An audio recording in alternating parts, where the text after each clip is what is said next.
ఏమంటే ఒక విషయాన్ని మీరు ఎప్పుడు బాగా గుర్తుపెట్టుకోండి, ఎవరైనా మనకన్నా మంచి పొజిషన్లో ఉన్నప్పుడు వాళ్ళని చూసి మీరు అభినందించగలుగుతున్నారు, వాళ్ళని చూసి మీరు ఆనందపడగలుగుతున్నారంటే నిజంగా చెప్తున్నాను, మీరు చాలా ఆరోగ్యవంతులు. అలా కాక భిన్నంగా ఉన్నారు అంటే మీలో అసూయ.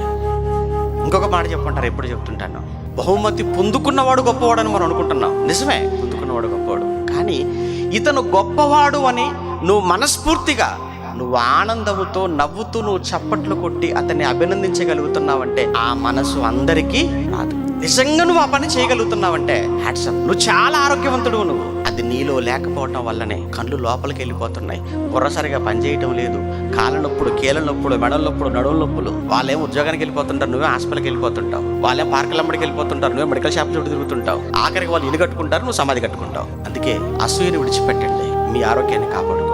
అసూయకు దూరంగా ఉండండి, మీ ఆత్మీయ జీవితాన్ని వృద్ధి చేసుకోండి.